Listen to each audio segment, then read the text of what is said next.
Bola Ahmed Tinubu, a leader who is bold, who is courageous, whose steady hand, born out of experience, is navigating Nigeria through very difficult times, and that over time we're beginning to see light at the end of the tunnel, and the recognition that his administration is getting from multiple angles, I think is beginning to be uncontestable.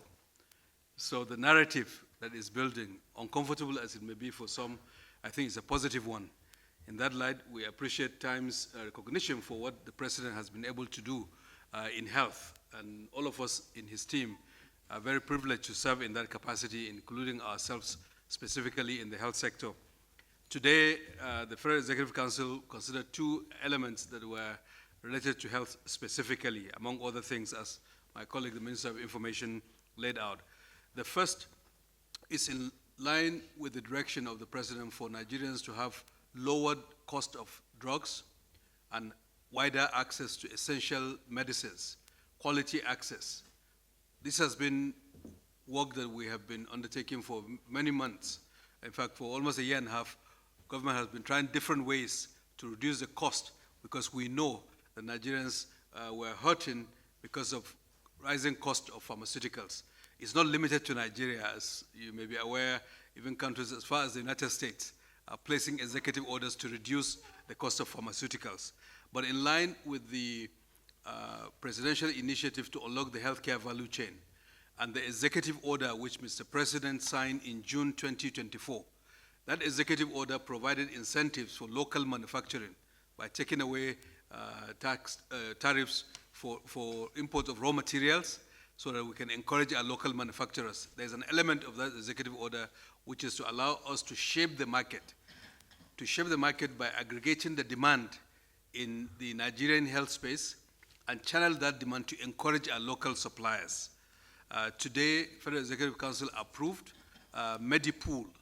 It's a group purchasing organization for competitive pricing and to be a supplier of essential medicine and healthcare products across Nigeria that are funded through the federal government's intervention, the Basic Healthcare Provision Fund, but also potentially outside that through federal tertiary hospitals, so that as a buyer, we can negotiate lower prices.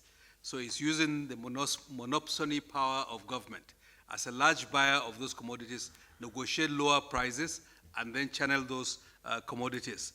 And the scope includes, but it's not limited to, procurement planning, distribution, monitoring, supply chain logistics management, quality assurance, regulatory compliance, as well as ensuring that local manufacturers are supported, and import substitution, the financial management and payment systems, as well as capacity building and training and contingency planning to ensure steady availability of essential drugs that are the quality that Nigerians can benefit and at a lower cost through a public-private partnership.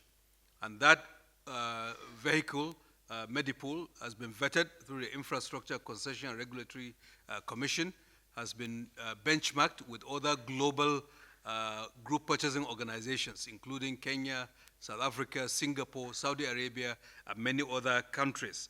And we believe that this is a major intervention that will shape the domestic market so that the demand for pharmaceuticals, quality pharmaceuticals, can be channeled in a way that lowers cost and also improves quality and stimulates local manufacturing. That is Medipool. We think this is a very major intervention.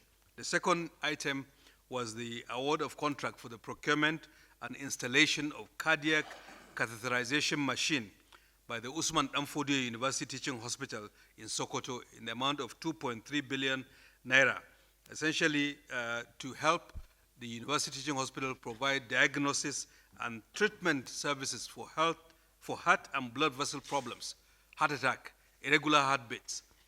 Those are very complicated, very serious medical issues. The University Teaching Hospital in Sokoto will now have this capability, which will serve the population in Sokoto State, the northwest geopolitical zone of our country, and indeed the country. It will save lives, but also contribute towards reversing outbound medical tourism, because Nigerians can be able to access services which hitherto they were not able to. And that is an important step, one more among several other interventions that federal government has been supporting to strengthen the federal teaching hospitals, to train and to provide quality service as part of the transformation of our health sector under the leadership of His Excellency, Mr. President. So thank you.